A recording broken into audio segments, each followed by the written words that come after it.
কাম লাগি আছে ফুটপাথবোৰ লেতেৰা আছে নাই আমি অলপ এদিন ৰেষ্ট ল'লোঁ মই জানো কোনো নাহিলেও ফোন কৰিলে যেনেকৈ ঘৰত থাকে আহিব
লগে ফটোটো অকণমান বেয়া আহে ন মনত দাল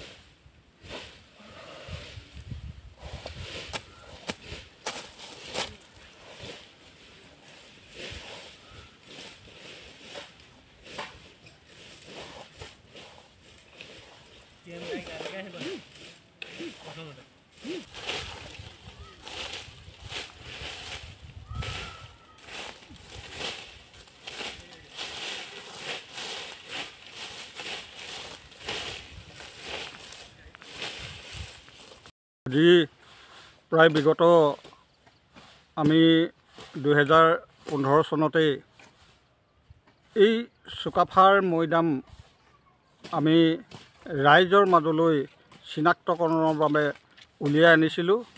বুৰঞ্জী প্ৰসিদ্ধ চৰাইদেউ সংৰক্ষণ আৰু উন্নয়ন মঞ্চৰ তত্ত্বাৱধানত আৰু স্থানীয় ৰাইজ দল সংগঠন সকলোবিলাক লগ লাগি আমি যোৱা 15 চনতেই এই যে চুকাফাৰ মৈদাম হয় ইয়াক চিনাক্তকৰণ কৰি ৰাইজৰ সন্মুখত আমি দাঙি ধৰিলোঁ। কিন্তু দুখৰ বিষয় আজি কেইবাটাও আজি প্ৰায় 10 বছৰ পাৰ হৈ গ'ল, কোনো চৰকাৰীভাৱে আজি চুকাফা মৈদামক আজি তেখেতলোকে অৱহেলিত কৰি ৰাখিছে। আমি বাৰম্বাৰ তেখেতসকলক ইয়াৰ সৌন্দৰ্যবৰ্ধন আৰু সংৰক্ষণৰ বাবে আমি তেখেতলোকক দাবী জনাই আহিছোঁ। সদৌ আহোম ছাত্ৰ সন্থায়ো দাবী জনাই আহিছে, কিন্তু অদ্যপৰমিত আজিলৈকে আমি আজি এই চুকাফাৰ মৈদাম আজি অৱহেলিত ৰূপতে দেখিবলৈ পোৱা গৈছে।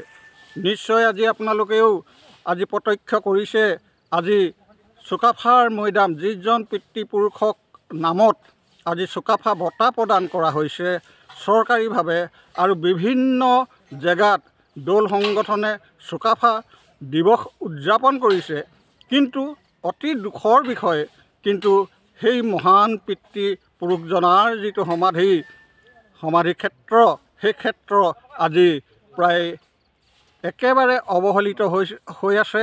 আৰু যাক নেকি আমি ক'বলৈ নিজকে লাজ লাগে এয়াই যে চুকাফাৰ মৈদাম বুলি। সেয়েহে মই অসমৰ সকলো দল সংগঠন লগতে আমাৰ চৰকাৰী পক্ষ আৰু বিভাগীয় আৰ্কলজী পক্ষকো মই অনুৰোধ জনাইছোঁ আজি এই স্থানৰ পৰা যাতে তেওঁলোকে পুনৰ আজি এই যেন চুকাফাৰ মৈদামক তেওঁলোকে গুৰুত্ব প্ৰদান কৰে আৰু চুকাফাৰ মৈদামক যাতে সংৰক্ষণ আৰু সৌন্দৰ্যবৰ্ধনৰ কাৰ্যসূচী হাতত লয়, তাৰ বাবে মই সকলোলৈ আহ্বান জনাইছোঁ। আজি সদৌ আহোম ছাত্ৰ সন্থা চুকাফা আঞ্চলিক সমিতিৰ সতীৰ্থসকলৰ লগত আজি আমি চাউলুং চুকাফাৰ মৈদাম ক্ষেত্ৰ চাফাই অভিযান কাৰ্যসূচী আমি হাতত লৈছোঁ।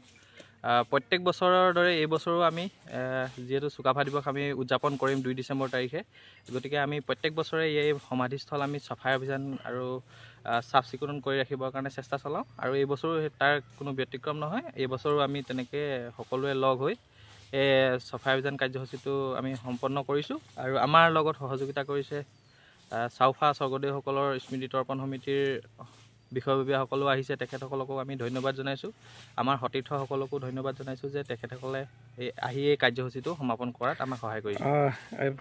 আজিও চাউলুং চুকাফাৰ সমাধিক্ষেত্ৰ অৱহেলিত বা অনাদিত হৈ পৰি আছে, এই ক্ষেত্ৰত টাই আহোম ছাত্ৰ সন্থাৰ দাবী কি হ'ব চৰকাৰলৈ?